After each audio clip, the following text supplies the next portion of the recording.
Hello silver friends, this is Joli from QuickSilverHair, and today we're going to talk about heat protectant. I did an experiment and I wanted to share my results with you. We often talk about heat protectants in the silver groups. What are they? How do they work? Why are they only rated to 450 degrees? Do they really prevent yellowing on gray hair? And which one's the best one?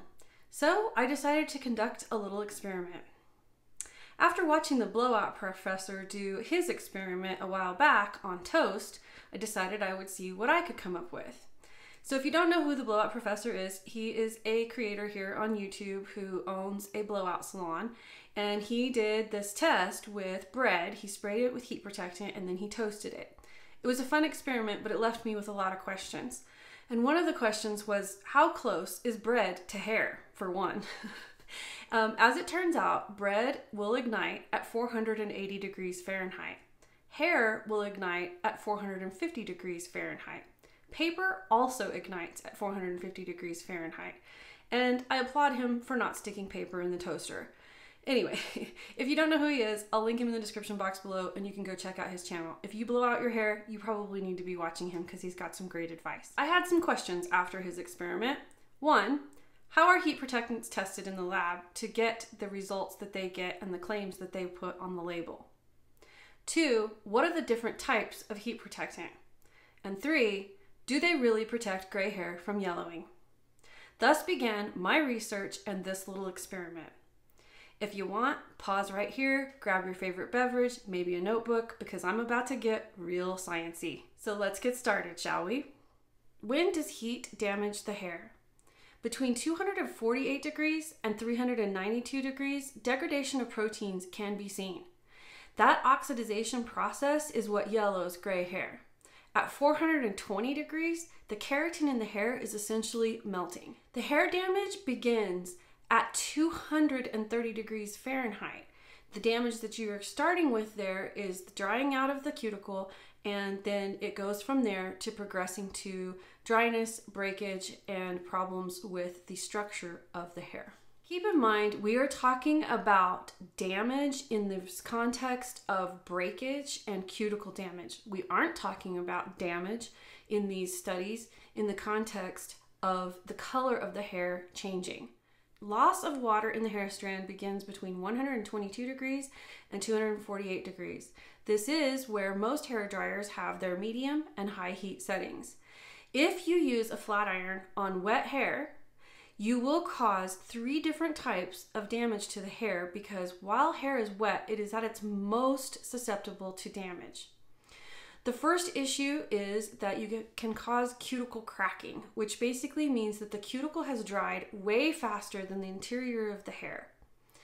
The second issue is when steam escapes the hair too quickly, it causes something called bubble fractures. The third issue is the medulla and the cortex are rapidly broken down when you hit wet hair with a hot iron and allow the water to escape too quickly. On gray hair, this will mean that your hair will become weaker, it will be more prone to breakage, it will probably yellow faster, and it will become frizzier. Moral here is do not use a flat iron on wet hair. The key takeaways from this section are that on dry hair, irreversible damage begins at 392 degrees. On wet hair, it's 320 degrees. Flat irons and curling irons are going to be the most damaging to your hair because of their direct heat. Hair dryers with their lower heat will be less likely to damage your hair, even bare with heat. I will still maintain that with gray hair, you need to have some sort of heat protection on your hair, even when you're just blow drying it. So how do heat protectants work? This was a fascinating question to me because I wanted to know what's the mechanism of action, because there's a lot of different ingredients out there. Some of them claim heat protection, some of them are in other products and don't claim heat protection. So it's kind of an interesting balance of which products actually do provide heat protection and how. So there are 4 primary types of heat protectants. One is a water-based heat protectant, and as we just discussed, you know that if you wet your hair and you hit it with a flat iron, you're going to instantly create damage. So I would say if you have a water-based heat protectant, avoid it if you have gray hair. The second is called bundles of hair. Now, whether the product creates bundles of hair or you create bundles of hair in the way you do your styling, it is believed that these bundles of hair protect each other. So basically the outer layer of the bundle is protecting the inner layer of the bundle. If you have curly hair and you style it by allowing it to get into really beautiful clumps and then go to diffusing your hair, you know what I'm talking about. Those clumps are a bundle, and those bundles protect your hair from heat simply by being a larger chunk of wet hair. The third type of heat protectant is protectants with polymers in them. It's believed that the polymer diffuses the heat before it can get to the hair strand, so therefore it's protecting the hair. This is still, being really researched, so there's not a lot of clear evidence on which type of polymers and what polymers they are that provide the most and the best heat protection. The fourth class of heat protection is conditioning agents. Most of our heat protectants that we're going to be using are probably in this class. Basically, that these conditioning agents provide manageability, softness, slip, and protection from heat.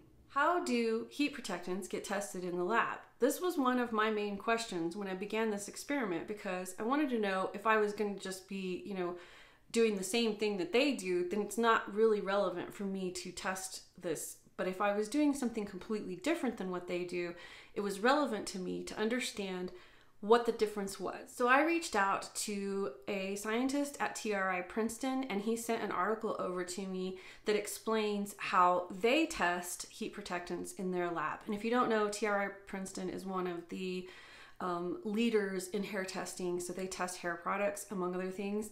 So I trusted their opinion and their advice. What they sent me was kind of interesting. I didn't realize it was such a simple test in regard to how they test heat protectant. But they have two tests for testing heat protectants. One is a DSC test, which is differential scanning calorimetry. This is a thermal analysis that basically looks at protein damage in the hair, and it really is a yes or no answer that the ingredient or product is providing heat protection. The second test is automated repeated grooming hair breakage testing. It's exactly as it sounds. They basically automate it with a machine that brushes and combs the hair to see how much breakage there is after heat exposure. I was curious to know if any of the companies that I had picked products from would be able to tell me what testing had been done to prove their heat rating. 𝐒𝐿 was kind enough to get back to me, and they test with both DSC and the automated repeated grooming. After I learned all of this, I landed on using a visual and tactile approach to the experiment. I wanted to see if I could visually tell if the hair started yellowing at a certain temperature, and I also wanted to see if the hair felt a certain way after it had been exposed to heat. Because in all reality, as the consumers, that is the way we're going to decide whether a product works for us or not. To begin this experiment, I needed white hair samples, and as it turned out, that was going to be the most difficult aspect of this entire experiment. I first ordered natural white hair samples, and when they got here, they were slightly beige in color, and I found out they were actually animal hair. So while animal hair and human hair aren't too incredibly different structurally, I really did want to use human hair. And since I wasn't going to be able to find pure white hair unless I ordered really expensive extensions, which I did not want to waste really expensive extensions for this, I was going to have to use the lightest blonde there was. So I ordered 3 human hair sample sets, and I picked from those 3 the lightest blonde they had. And I conducted my experiment on that hair. So the sample hair type was straight. It had a normal to medium texture. It was possibly bleached. I would think that it probably was to get it to the color that it was. And also, judging by the porosity at being a 3 to 4 or medium to high, I would guess that these samples were bleached. To prep the hair samples, of course, I labeled each one from control with a C to 0 with no product, and 1 through 8 to match the products that I had chosen to use in this experiment. I then washed each of the hair strands with Loma's Violet shampoo. I followed with 𝐒𝐿's deeper conditioner. Then I applied product to damp hair as instructed. There was one product that was supposed to be applied to dry hair, so I set that one aside. And then I dried all of the hair accordingly to where it was 100% dry when I began using the flat iron. I started at 365 degrees and I made 20 passes on each strand. I bumped my iron up to 450, or so I thought. Ended up that I was not able to get my flat iron up to 450 degrees because I have a temperature regulating flat iron that only gets to 440. So during this experiment, the high end was between 430 and 440 degrees Fahrenheit. So on that side, I also went 20 passes with the flat iron. Then I documented my results to see if I could tell any difference with the hair. At this point, I really couldn't tell much difference between any of the hair strands or that anything was changing. So I decided I'd take another 20 passes at it. So I went back in and I made 20 passes at 365 degrees and I made 20 passes at 430 degrees. Then I documented all of my results. I want to make a note here before I begin sharing the products that I tested and my results. I included the UV rating on these products. Number one, UV is necessary 100% of the time for white hair and gray hair to protect our hair from the sun because it is the one thing we cannot avoid. And many people believe that a heat protectant actually protects their hair from UV damage. And while the sun is hot, it's not the heat of the sun that we need to protect our hair from. It is UV damage. So some products have UV and heat protection, and some products have heat protection, but they actually have ingredients in them that do protect from UV damage. So there are some crossovers here. It does become one of those issues where you have to become knowledgeable about the ingredients and understanding what they are and what they do. But anyway, I wanted to make sure that I included UV in here because some of these products do claim UV, and if you do choose to buy these products, you'll know which ones they are.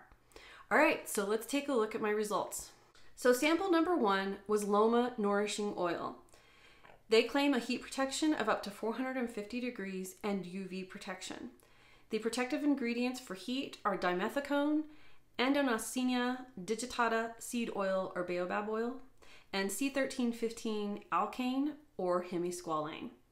The UV protection is trisiloxane, and this product I found performed very well, but the product does steam with the iron, so that was kind of surprising how much steam rolled off of it.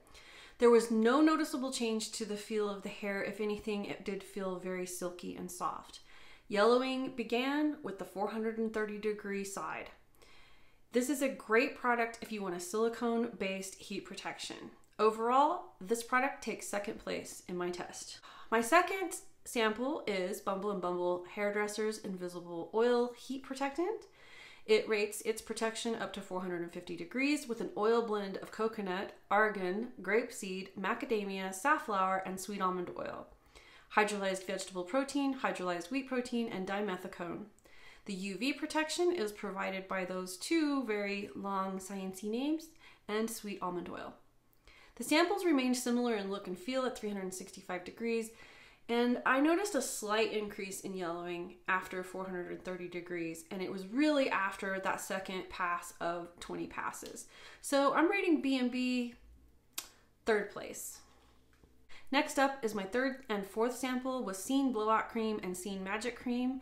Their heat protectant is up to 450 degrees on both products, and both products use C1315 alkaline hemisqualane and squalane oil as their heat protectant.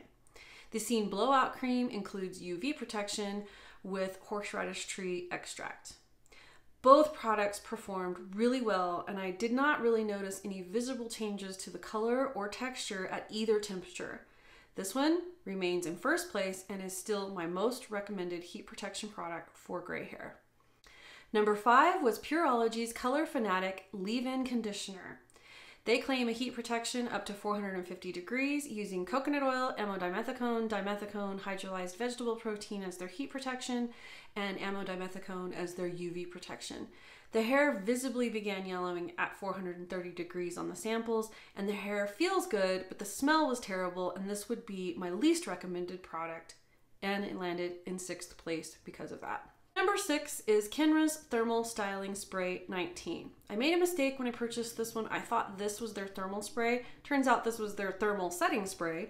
It does provide thermal protection up to 428 degrees with their copolymer blend, and I do believe it has UV protection with benzophenone-3. Hair stiffened up on the first pass because it is a setting spray. But I do think it yellowed the quickest once I began the 430 degree passes, which it is rated to 428 degrees, so that worked exactly the way it said it would. I landed this one in 5th place. Number 7 is 𝐜𝐨𝐝𝐭𝐡 Oil Thermal and Heat Protectant Spray. Excuse me if I butchered that word. They only claim thermal protection. They do not claim a temperature, but they have ammo-dimethicone, PEG-12-dimethicone, argan oil, grapeseed oil, and hydrolyzed wheat protein, with UV protection being provided by ammo-dimethicone, the 𝐜𝐨𝐝𝐭𝐡 oil, and sweet almond oil. The hair feels really good. It became staticky, so that's why it landed in 4th place. There are no visible yellowing changes, but I definitely do not recommend it above 430 degrees because there is no temperature rating on this product. Number 8. So this was the one product I put in the experiment that does not have a heat rating, but it is the product that I used the most as my leave-in, and I believed that it was providing some heat protection. However, keep in mind that I only use a diffuser, and as we learned earlier in this presentation, I get those clumps, so I have the bundling effect going on. So if you're diffusing your hair, I actually do believe this does provide heat protection because it contains jojoba oil, mura butter, argan oil, shea butter, and avocado oil. This does have a UV protection rating because it contains shea butter. At 440 degrees, this hair was the most visibly yellowed and not rated for heat use, especially with a flat iron or curling iron. So this one gets an honorary mention for diffusing curly hair. So what temperature did the gray hair start yellowing? Across the board, every single sample, I could tell slight differences, if not extreme differences, at 430 degrees. And the more passes I made, the worse it got. So the worst yellowing occurred, of course, on the bounce curl and the 𝐒𝐿. I find that those probably occurred because those products were designed for curly hair. They weren't designed for flat ironing. So, do heat protectants protect gray hair from yellowing?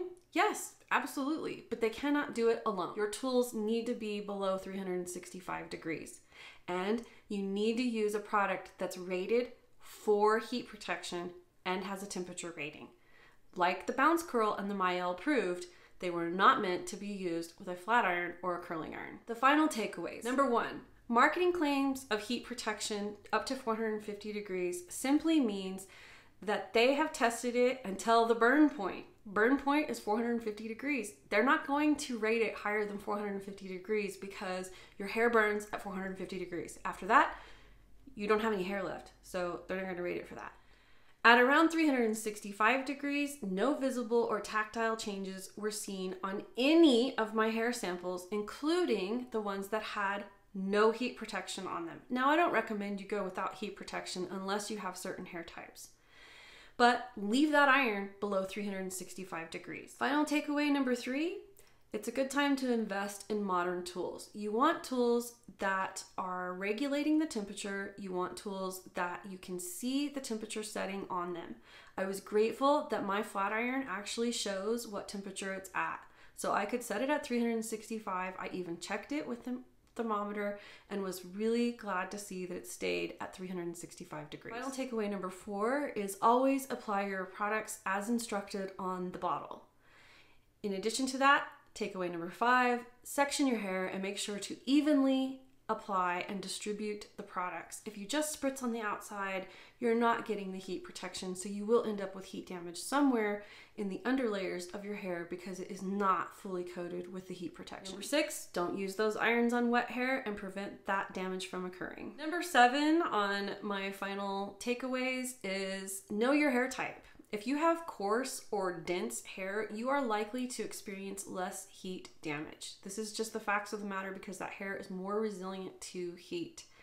However, still keep those tools below 365 degrees. Number 8, know that the hair around your face as you age becomes thinner and finer and more susceptible to damage. The heat is going to damage it, the sun's going to damage it, and you can have discoloration from your makeup, from the oils on your hands, from lotions, and so forth. So be really careful with your face framing pieces because they are the most delicate hair on your head. This is often why people come to me, because they have yellowing around their face and they can't figure out where it's coming from. So one of the things that I have often heard is that that area of the hair is hit way more often with a flat iron than the rest of their hair because they repeatedly keep going over it. So stop doing that because that is why it is turning yellow. Because of the clumps created with most curly styling and using leave-ins and gels, you're probably the most protected from heat, and using a diffuser on low or medium will also further protect your hair because you get the bundle effect, and you're also using a diffuser on lower heat. Number 10, once your hair is dried, styled, and set, do not keep going over it with your flat iron because you're just setting it up for more damage because you're just repeatedly heating up that hair strand. And once it's done, you don't need to do it anymore, so don't keep hitting it. It's a really valuable piece of advice because I think a lot of people come back and they keep trying to hit it again, even on second day hair or third day hair, and I really advise against this. On that token, my final tip is that if you are straightening your silver hair and that is how you choose to wear your hair, I would highly suggest that you learn how to style it, set it, and wear it for multiple days so that you have less exposure to heat, because the less you expose it to that direct heat, the less likely you're going to have yellowing. Okay, so that's it for this video. I will link everything I possibly can in the description box below. That will include the corresponding blog post to this where you can check out the full details in written format and the photos. You can also check out the Blowout Professor's channel and any of my other corresponding blog posts or videos that relate to the topic of heat protectants. If you have any questions or comments, please leave them in the comment section below because I would love to hear from you. And while you're down there, if you liked this video, please hit that like button, share this video with your silver friends so they can understand what heat protectants do, and please subscribe to my channel if you haven't already because I would love to see you next time. And until then, shine on.